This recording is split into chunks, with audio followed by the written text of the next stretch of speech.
Hey everybody, it's Chris and Rick Talk Guitars. That's Chris over there. Hello. And I'm Rick, just so you can tell the difference when you're listening. We're going to talk today about playing live, a guitarist playing live with a band, a combo. He and I have done a lot of playing live and continue to play live. And anybody who's played live knows how much differently you got to think about your instrument. And then it brings in all the other variables too, right? Like your amp and your other gear and all that other stuff. So we thought it'd be kind of fun to talk about that. It does sound fun. Let's talk about that. All right, I'd love to.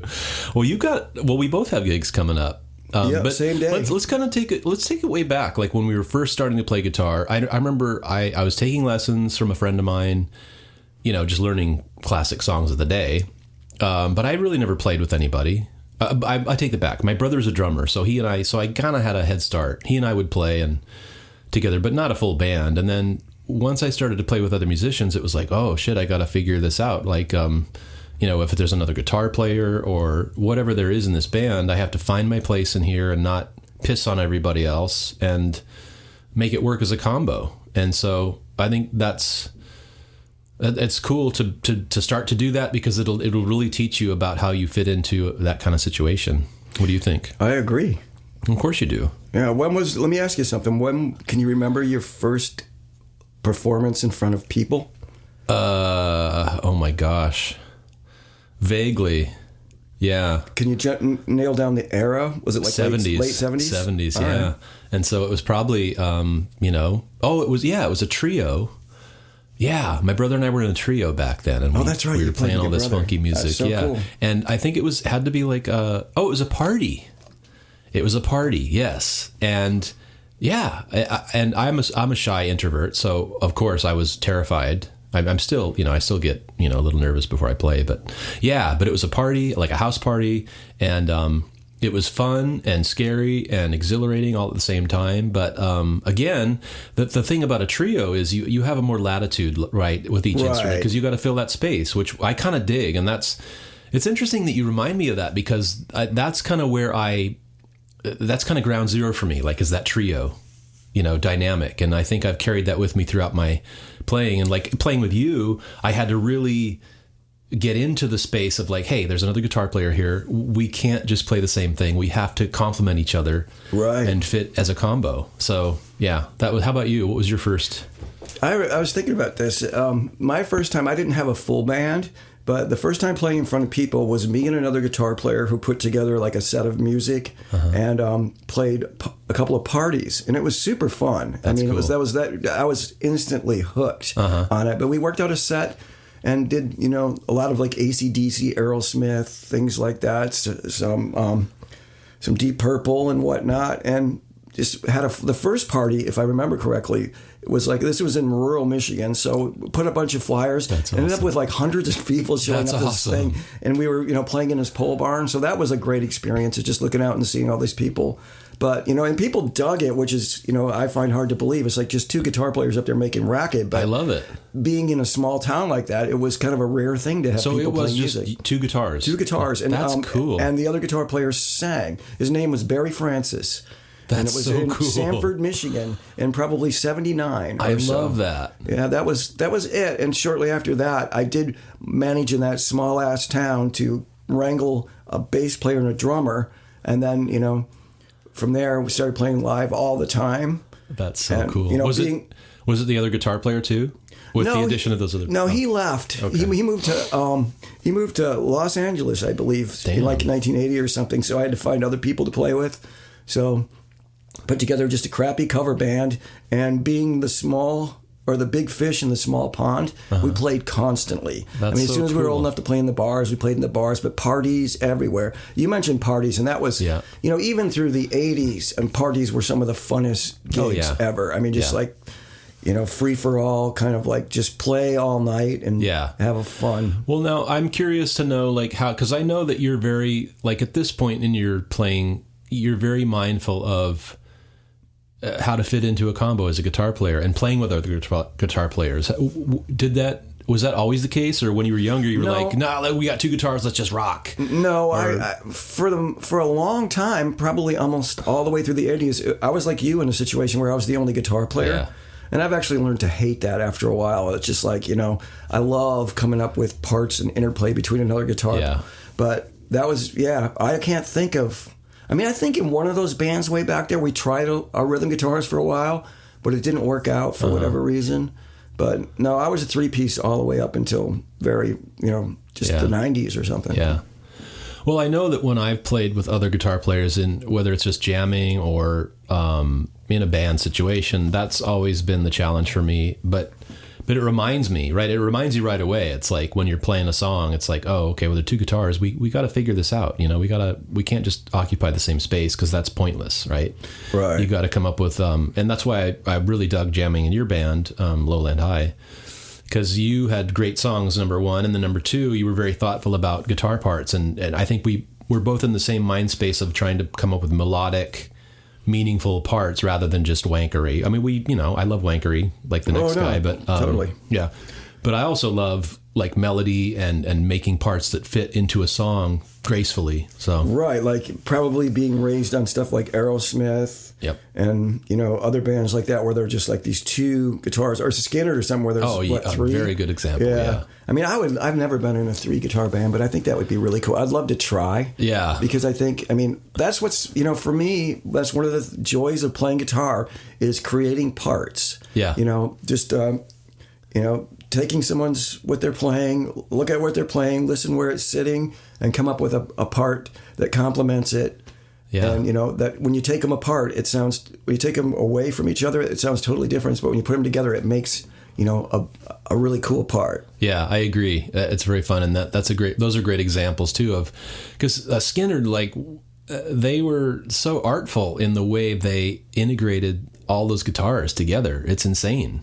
And what was it? The Drive-By Truckers I think they had more than 2 guitar players, if I believe so. And they're kind of the same thing. It's just like all these parts that are very unique on their own, but you put them together and you have this sound. I played with a Drive-By Truckers tribute band. Oh, that's cool. Like a couple months ago or something. And that's one thing immediately when the band started playing is it reminded me of the Drive-By Truckers and how unique their sound was. Cool. That I don't know if they detune their E string or something, but it's that really gnarly low growl. And and that was developed from, guitar players coming together and thinking about shit and coming up with a sound. Yeah, and that's super cool. It is cool. And that's why I have acquaintances or people I've come across that are starting to play guitar or have played guitar for a while, for instance, and haven't really jammed with anybody else. They've just, which is cool, but I always kind of encourage them to go to jam sessions or open mics or jam with other people because it will help your guitar playing, number one, and it will also just be this fun exercise of figuring out how you fit into that combo, right? Maybe they have keyboards, right? Or maybe they have another guitar player and keyboards. It's like, okay, well, shit, I got to figure out how I'm going to fit into this combo. And I've only played with keyboardists very sparingly, but I really enjoy that because it's another, like a Hammond B. Right. Like when I was jamming with Jay, we did that guy was playing organ, and it's so cool. But again, it's like, not only what you play, but the dynamics of your playing, right? It's like when to ease up on your playing and when to cut into it and all that other stuff. And those are all important things. The dynamics things is I find really interesting too, because people's perception of what dynamic playing is a little bit different. And I remember being in bands that were kind of mellower, quieter song, ballady type stuff, and then some roots rocky stuff at the top. And a lot of times people's approach to that is like, well, you're not a loud rock band, just turn everything down. My approach is you have to be able to take it somewhere to hurt somebody to make the dynamics available. So exactly. And then I love the sound of a super loud guitar played with restraint.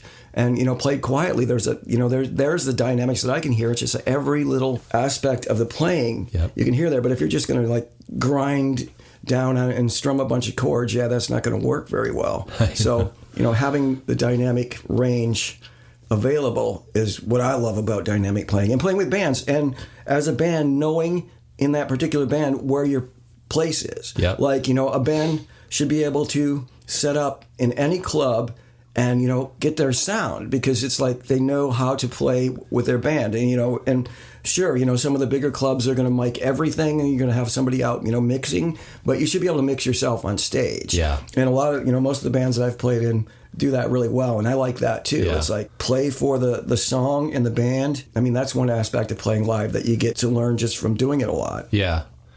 And that's the thing I still struggle with to this day is like you said, is I like to just turn all my shit up. Well, not my amp, but like, my guitar is dimed all the time. And, but I have experimented more with that with like, rather than playing like with pedals and like, okay, I have my bass sound. And then if I kick this on, I get more, grind or whatever it is. But I like your approach, because you have this bass sound that is just your sound. And then it's loud, but you play with the dynamics of the guitar, like how softly you pick the guitar or how much you dig into it. And so I've been trying to do that as I play, and that is really cool, because I think it gives you, well, again, for me, it's a different way of playing, because like I've said before, I've just dimed everything on my guitar, and it's like, okay, this is my sound, and I play. I would like lighten up on my picking from time to time or something like that, but exactly, my paradigm was I have a clean sound and then this other sound, rather than just this sound that I can manipulate, like you do, which I think is cool. Yeah, I mean, part of it comes from just being lazy and taking that. I mean, one of the big things about playing live for me that I had issues with in the past is having too much shit to think about on stage. Like, I know. And I got it dialed down to where my amp has basically a volume and tone, and, volume and a couple of tone things. Yeah. So that's really cool, and it's been solid. I've used it since '96. It's been solid. I can trust it. So that's something I don't have to think about. And then, getting the pedal board always fluctuates a little bit. Sometimes I'll be like into pedals and I'll start throwing some on there, and that's always a bad idea for me, because usually it's a cable or a switch or something. And when you have to be really conscious about how much time you're spending doing your shit, is having something mess up. So I pulled it. Right now my board is good. It's pulled down to just what I need.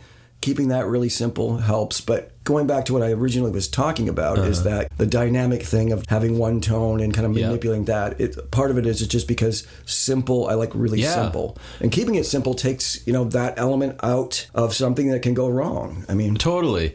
But also it's simple. It may be lazy and simple, but a lot of guitar players, that's their MO, like historically. Like I crank the shit out of my stuff, and then I use the volume on the guitar or how hard I'm playing or how soft I'm playing to adjust the dynamics of my playing. And I think that's super cool, because again, like the sounds you get, like when your gear is running at a certain, decibel level is different, right? Like if I just have my amp on a low setting and try to get it another way, it's going to sound different than if I have my stuff, at a good level where things are working and the tubes are working, and then, And so I dig that. No, I do too. Should we touch upon a little bit of the psychological warfare aspect of playing live? Because that's always in there, and that's kind of changed throughout. Yeah. I mean, if I break it down to eras, like the just starting out era, play anywhere, that to like having my first crappy like original band, play anywhere, and then to moving out here and getting more shows. There's always seems like, whether it's dealing with the club, the audience or other bands, just like the psychological warfare aspect of it. Oh yeah. What do you have to say to that? Well, I think that's a great point. I can remember when I was young and I was getting gigs and I was just so excited to play live that it didn't matter. It's the stage is a postage stamp and we gotta fit all our gear on there, but I didn't care. Or there's two people out there, or as you start to play more and more and more and play different shows, and you have good nights where everybody's into it, and then you have the bad night. The cumulative effect for me is I still like to play. And so I try to I still have bad nights, and so, but I try to just soldier through them and laugh about it, because it's like, I still want to play. I still want to play live. But you're absolutely right. It all that stuff wears on your mind. And one of my pet peeves is just asshole club owners. It's like, they don't pay you shit anyway. Right. You're hauling your gear all over the place. It's like, just be cool to the band. That's how hard is that to be, right? It's like, don't be this dictator or makes, snide comments to them. It's like, just treat them like human beings. They're playing your club. They're trying to bring people in to sell booze to and all this other stuff. Just be cool, man. Right. Luckily for me, in the last several years, it's come down for old people like me, old musicians who had their heydays back whenever. Yeah. It's down to a handful of clubs, and luckily for us, the clubs that everybody, my peer group of musicians plays are super cool. They've got it dialed in. Yeah. And there's very, every once in a while you will run into something where you get some attitude from somebody, but it's pretty. I mean, I get to play as much as I want and not really have to deal with. I haven't had to deal with any of that stuff that you're talking about. In a while. Maybe on a couple of little mini tours or something where you're playing someplace else. Basically, at this point, it's exactly what you said. I'm playing because it's fun. I'm not looking to make any money. I'm looking to play music that I like in clubs and just, so if you keep that in mind and everybody follows it. I mean, I haven't had any bad experiences with bands, bad behavior with bands or clubs in years, which is great. That's awesome. Because I probably wouldn't put up with it anymore. I mean, that's the thing with playing live for me that's changed in the last few years, and it's probably going to continue to change. Is like I'm getting kind of picky about what I'll drag my ass out on a weekend for. So, and I've played quite a bit of shows. It's like sometimes I feel like I've already done that show. I don't need to do that show again. Awesome. You know what I mean? Yeah. And just trying to keep it rolling, like getting new experiences and whatnot, whatever little that you can get for that. Yeah. How about you? How often would you say you played over the last year? Quite a bit in this band. Like I said, I'm doing this tribute band. So we kind of are playing in different circles because we played some different venues that you haven't played, and we don't play a lot of the venues that you play, but quite a bit. I can't even begin to say at least twice a month, probably. That's cool. Yeah, which is cool. I like it. And like you said, I really haven't come across really bad experiences with club owners in recent times, but I just am reminded of some situations where that just kind of taints the experience. It's like, okay, why are you, pushing my buttons? It's like, I don't need that. And nobody needs that. The club owners don't need that. The other bands don't need that. We're all in this together, man. I mean, remember when things like bandmates with attitudes and drama and stuff like that, where that used to be a thing? They didn't have a pro attitude, man. Yeah, they didn't have pro chops, pro attitude, pro hair. But no, that's one good thing about getting older is like you don't have to deal with that anymore because everybody's time is premium. I've only got this much time to dedicate to this, so let's not waste any of it, with any sort of drama. That's a good point. And that does make it a lot better. We're not having to worry about I can say the same thing. Like the band I'm in now, everybody's cool. Everybody's understanding. It's like, there's no drama. There's no egos. It's like, let's just all work together and do this thing. And let's make it. If we're not signed by Christmas, I quit. Yeah, we're on a track. We're on a fast track to get signed, yeah. We should talk a little bit about the psychological warfare of just like your own head and being up there. I mean, we've all had nights where you're just off, and there's like one thing that sets you off and I don't know what it is. Yeah. And that's, as I get older, is something I try to deal with. And I'm getting to the point where I don't even have to think about it that much. Is like, you're on stage and you're playing and something like your mind wanders from the song and you see something like somebody walk out or somebody like laughing or something like that. And that stuff used to mess with my head a lot. Clams. I don't know if there's anybody out there that doesn't have to deal with clams. And your clam recovery, as you you develop a system for dealing, with clam recovery. It's like, okay, I'm going to mess something up tonight. I don't know where it is, and it's how you get back. That's part of being a guitar player. Learning how to do that. So true, and I can relate to that completely. Again, I think Chris and I are from the same era. Our mindsets are so alike on a lot of different things, and I think in this respect, it's the same too. I don't want to screw up at all when I play. Right. And I practice religiously. And like, it's funny that you mentioned this because there's a song, New Year's Day, that we do. And it's one of my favorite songs. And I practice the hell out of this song. I know it inside and out. But the solo, every time I psych myself out about the solo, and it's not even a hard solo. it's pretty straightforward. But some nights, it just won't be there. And it's like, what the hell am I thinking? I practiced this thing time and time again. But what to your point is what I try to do now in the last several years is just like, okay, that time period is done. and now I'm here. And so now I got to just start not screwing up here. You know what I mean? Right. So I try to leave it. I try to leave it behind. Because if you think about it, because if I think there's a whole new related and that's set of me. That's my clams. whole thing. Is I dwell on that stuff. Right. It's like, no, I can't dwell on that stuff. It's like I screwed it up this night. Last night I did it perfect, but I screwed it up tonight. Let's move on. What's the next song? And do the next song perfect. And it's when I look out on the audience, as long as I see toes tapping and stuff like that, nothing else bothers me. I mean, in terms of like crowd response, like if they're not like overtly responsive, like clapping loudly, you know what I mean, after songs. But if I can see when we're playing that I can see that you can tell when they're enjoying it. They're tapping their toes. They're kind of engaged. That to me is kind of like, that's cool. I like to see that, and that kind of makes. But the thing that makes me the happiest at this point in my life is if we as a band play well. Me too. I was just going to say that. And so, like, if we have a good night, and we've had those nights, it's like, man, we killed every song, and the crowd loved it, and it's like that's what I want. And so, if I play well, and if the band plays well, that makes me happy.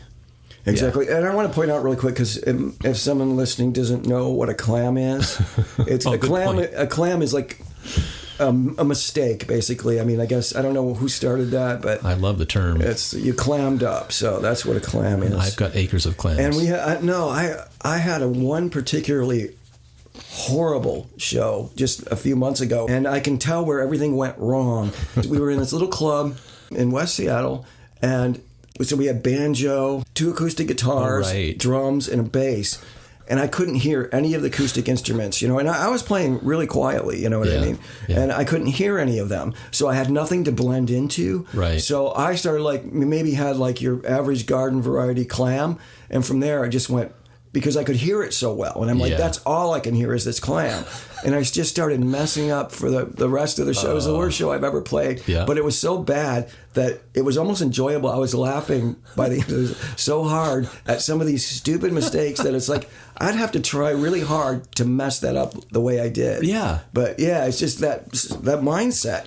It's like, okay, I'm too loud. I can't hear enough of the other instruments. And there was no monitor support. It's like, how do you deal with that? Hindsight, maybe I would have moved in a little closer or just, found some way where I could pick out something to blend in to. Yeah. But if I'm looking at the set list, say I'm playing a song, and all of a sudden I'm like, I wonder what's next. I look down. That's a bad idea. Exactly. I want to look down because then I'm like, I'm not thinking about the song. Yeah, exactly. I mean, you mentioned sounding, being most satisfied by sounding really good. One of the things that I can do to help the band sound really good is live in the moment. Stay in play the song. Yep. And when you're done, then play the next song. You'll have time to look down and see what's next. But, just anytime I mess up, I'm always thinking about some stupid shit. Yeah. I mean, because you'll reflect. I'm like, why did I screw up? Oh, I was thinking about, wow, they have a cool poster over there or something like that. Stay in the moment. Yeah, and that's another great point. Is I'm the same way. I can get distracted too, and then it's like, wait a minute, I'm not in the song anymore, and that's what I try to do too now too. Is like I listen to artists that sound like they're so in a song that it's insane. Like they become the song, right? And that I love the idea of that, and I try to do that, but I try to do it more and more and more, just because it's such a cool concept, and I think when you do that, that's when you are just. People can tell, and you're starting to make an impact on the audience. It's like, Jesus Christ, these guys are in this thing, right? And that's what I strive to do as a player now. Is just like be in that song. That's where I am. And like you say, exactly. I'm not looking at the song list or anything else. I'm in this song now. And then when it's over, what's the next song on the list? And we're going to get into that one, And that comes down to gear too. I have kind of a love-hate relationship with backlines. Because they can totally speed things up and make it easier, but at the same time, I can bring my gear, and I'm not really keen on dragging shit around, but I can make my gear work in the time that it would take me to figure out someone else's rig. Yep. So it's like I'll usually roll that way, but there are times when you've got somebody up there.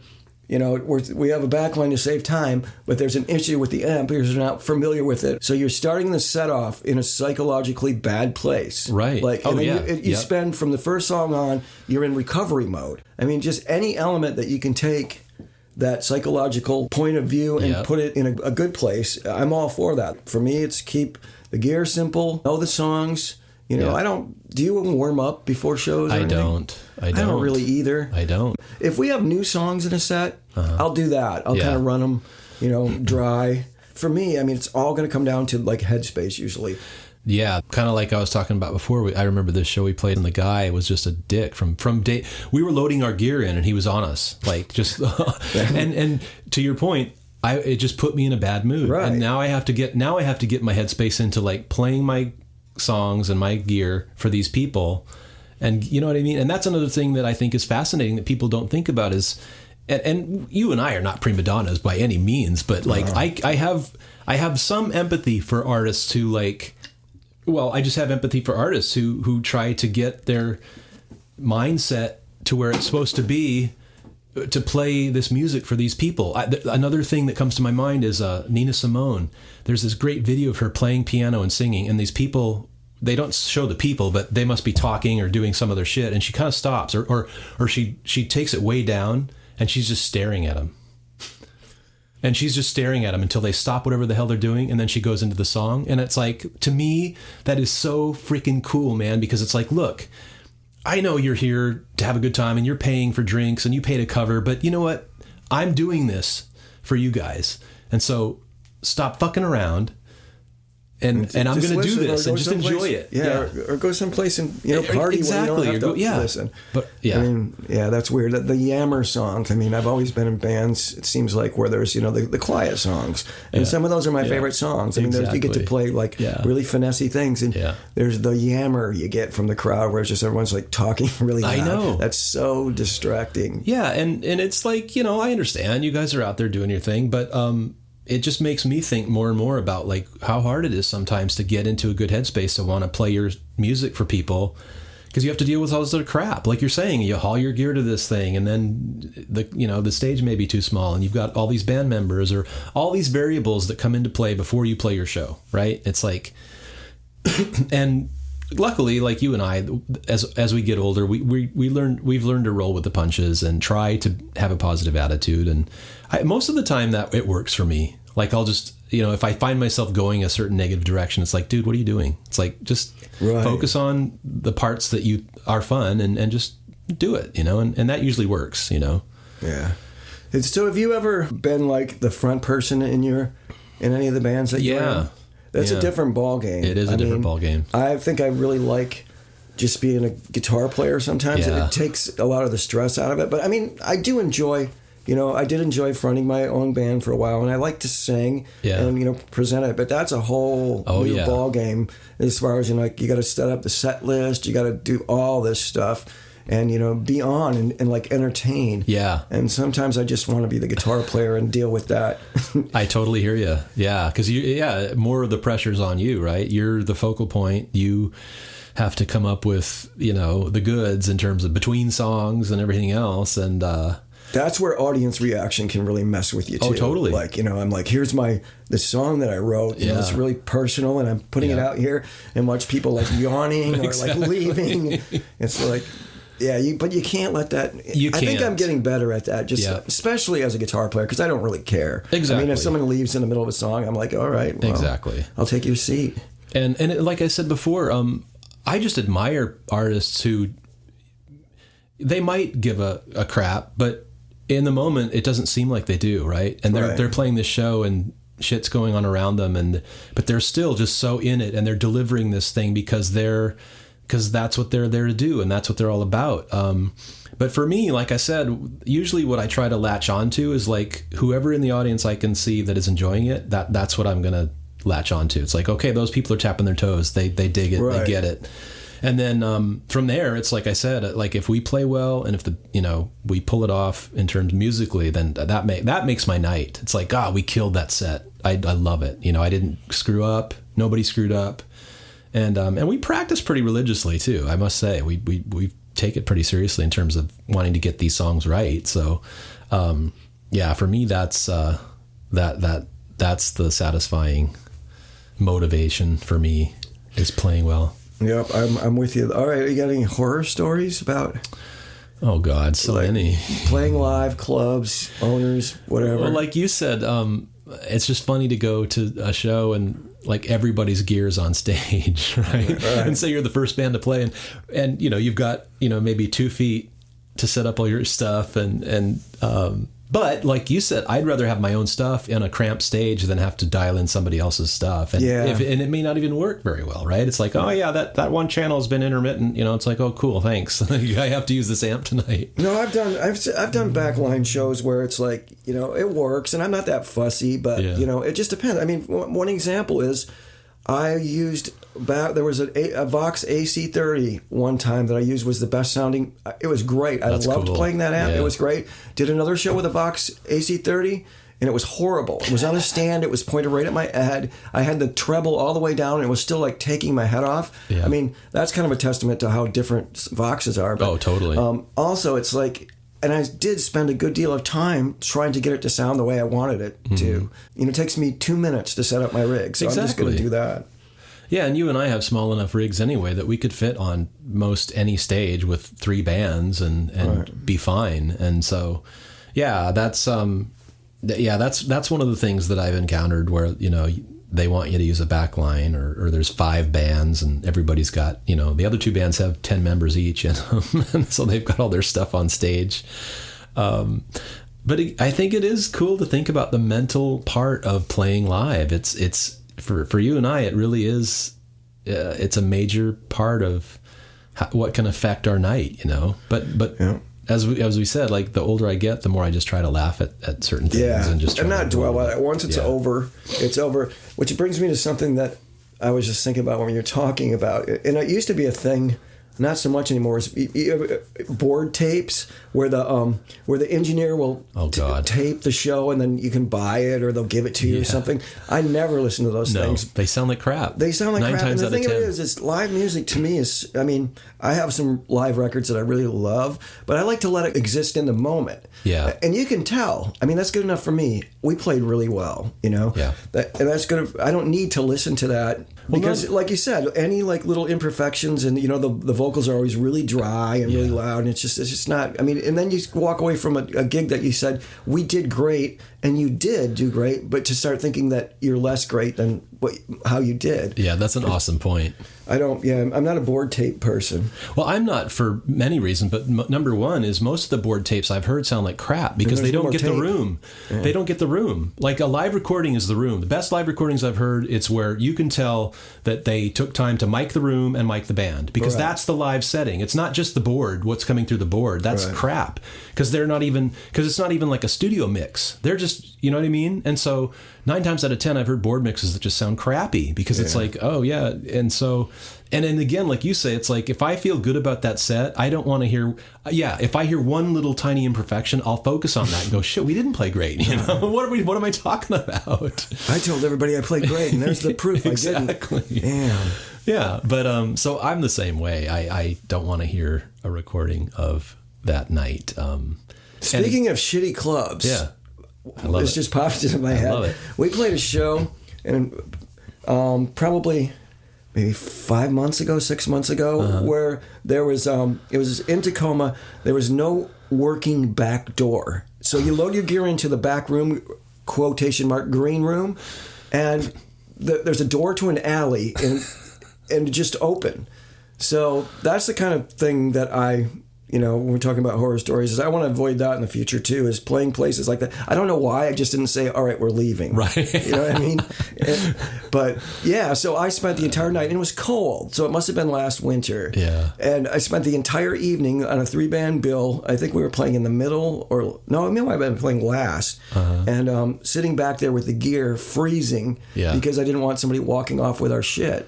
Right. So I mean, that's something I'd like to avoid in the future, is put no clubs with no working back doors. Or multiple flights of stairs to load your gear in. I played those clubs. No, I played those too. I think I'm still not too old to do that, depending on the club. But you're right, it does suck, especially you have an AC30. I've got that AC30 in a flight case, and it's a pain in the butt. I'm thinking about getting a smaller amp because it's just a pain in the butt. Yeah. But another thing you reminded me of is people, not necessarily clubs, but people who want to have parties and they want to have a band because they think it's a great idea, right?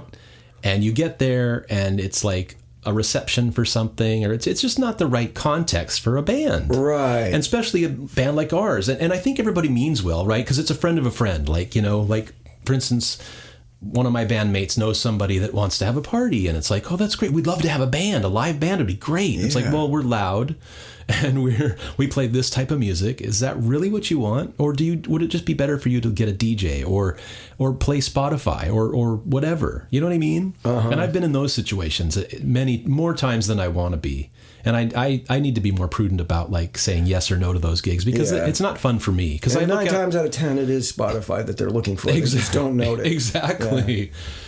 I've seen that a few times. It hasn't happened in a long time where like there's some club, maybe it's a new club or something. You come in there and they're just like, turn it down, turn it down, turn it down. It's like, why do you have live music? Exactly. You know what I mean? And first of all, we can't play quieter than the drummer. Right. We have a drummer right there. Yep. If you can't handle the sound of someone banging on the drums, you're not going to be a good venue to have bands. Nope.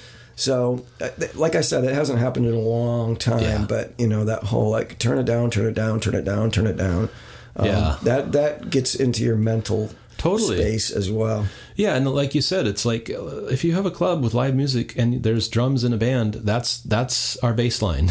And so, you know, or another thing I have run into in the past, not so much these days, is you know, people telling me to watch my volume on the guitar amp, you know, and then, you know, you'll finish the show and people go, God, I couldn't hear your guitar at all in the mix. It's like, thanks. You know, I had to turn down because the sound man didn't want me to turn down. That goes back to what we were talking about, where as a band, you kind of know. I mean, you know more than the sound man where you need to be to play with the people in your band, because you play with them. Exactly. And if they can't deal with that, out. You know what I mean? There might be something, you know, there's a way to deal with that, and there's a lot of great sound people in Seattle that know how to deal with that. Like, you know, a little tiny club, you can't crank it. No. It goes back to, you should know in the band where you need to be. So people telling you to turn it up, I mean... Well, and there's the psychological aspect of every player who wants to have their instrument at a certain level where you feel good about, you know what I mean? Yeah. About playing in the context of that band. Okay, I can hear my guitar. It's not too loud, I think anyway. And it's meshing with the other band members. Cool, I feel good about it. But the minute somebody says, no, you got to turn way down, it's like, okay, I turn my amp way down. I'm not getting the feedback from the amp that I need to hear in order to get me psyched to play this stuff. Again, that's going to affect my night. And it's not a prima donna thing or anything else. It's just like, look, you know, I'm playing as a guitarist in this band, and it demands a certain decibel level. It just does. It's rock and roll, right? It's like, and again, if this is too loud for your club, or if it's too loud for you, you need to rethink what you're doing in this club, because you shouldn't have live music here. Yeah. You know, and no one's going to fault you for it. Nobody's going to fault you for it. Go Spotify. Yeah, and then we won't be pissed off, and we won't have a bad night. Right. Yeah. Well, people, if you're listening out there, we don't know if you are or you're not. I mean, we've seen a couple responses from people listening to our show, which is kind of cool. That is cool. Yeah. But keep checking us out on, all the social media stuff and Spotify and all that other jazz, and keep listening, because we're not going to stop until one of us dies. Yeah. Well, knock on wood. Knock on wood. All right, man. We're out of here. See ya.